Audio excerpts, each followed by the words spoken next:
Manager forces me to get a doctor's note despite it being illegal to do so. Doctor wrote him the most passive-aggressive note, signing me off for 2 weeks instead of 2 days to teach him a lesson. I posted this, but it got removed, and I think it was maybe because I didn't make the malicious compliance clear enough. So I'm going to try again and make it extra clear. When I was in my early 20s, I worked at a supermarket. I should note that I was a pretty reliable employee. I was never late. In fact, I often got in early, and I rarely called in sick. At the time this happened, I had not called in sick for 9 months, and even then, the manager had sent me home. I had been up all night, swinging between burning hot and freezing cold. So I was obviously feverish, and I had been throwing up at both ends, shall we say. At one point at about 2 a.m. I was on the toilet, with my head in the sink, utterly miserable. I must have passed out, because the next thing I knew I was lifting my head off the sink and it was 7 a.m. I was due to start work at 12 that day, but that obviously wasn't going to happen. So I called up the manager. Let's call the manager Steve. Steve was known for being a real a-hole. He never believed anyone who called in sick except his best buds, usually other managers. Never lowly staff, but often called in sick himself. A lot of the time, we knew it was because he was hungover and not actually sick. The conversation went as follows. Me, hey Steve.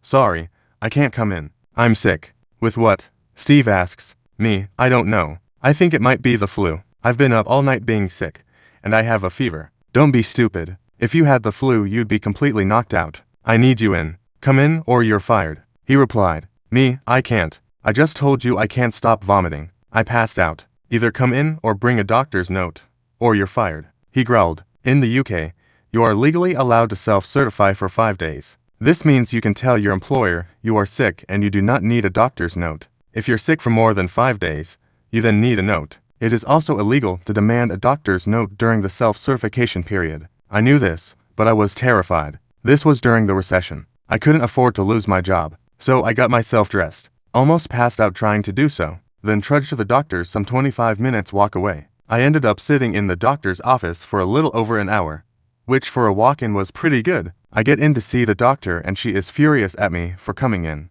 You're not supposed to come to the doctor's when you have a cold or flu. And of course I knew I should be able to self-certify. She told me as such, saying I shouldn't be here and should have stayed at home. I then explained what had happened with Steve and how he had threatened to fire me over this and I couldn't afford to lose my job.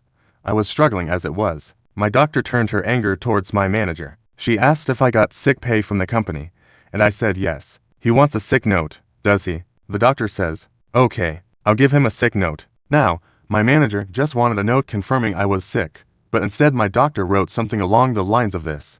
My name has come to the surgery because manager name has insisted she come in spite of the fact that this is illegal and all employees are allowed to self-certify. Due to being forced to make this unnecessary and highly dangerous trip when the patient is ill, has a fever of 39 degrees Celsius, and almost passed out in the waiting room, I am signing my name off for the full weeks to recover. Had my name been allowed to self-certify as is the law, they might only have needed a few days, but due to straining themselves, they now require the full weeks. They are not to be permitted to work until day 2 weeks later. The doctor said she would have signed me off longer, but this was the longest she could do without requiring further evidence. So basically, instead of just being off for a few days, I was now signed off for a full 2 weeks, and I'd be paid for it. I went to my place of work, at which point one of the duty managers saw me and asked me what the heck I was doing here. Go home.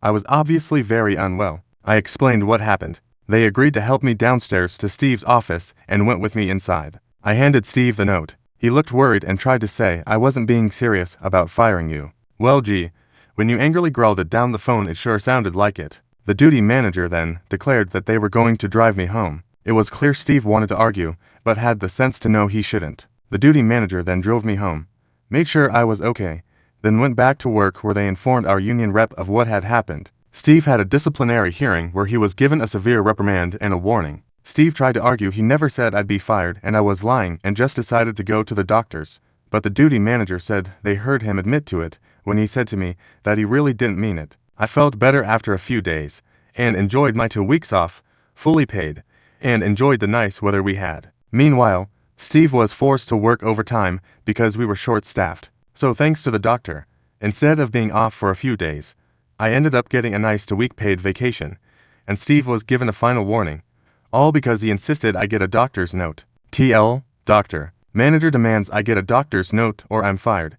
So the doctor signs me off sick for 2 weeks instead of 2 days to teach him a lesson. Edit. To clarify the whole, you're not supposed to come in when you are ill. I should have been more specific. The rule is you're not supposed to come in when you have a cold or flu. The reason is there's nothing a doctor can really do except recommend you take over-the-counter cold and flu meds. So it is recommended that you do not come in if you have a cold or flu and instead take meds at home or pick some up at the pharmacy instead of risking infecting those waiting in the surgery. Even then, it's not a hardcore rule, more a common courtesy asked of people. If you really want to, you absolutely can.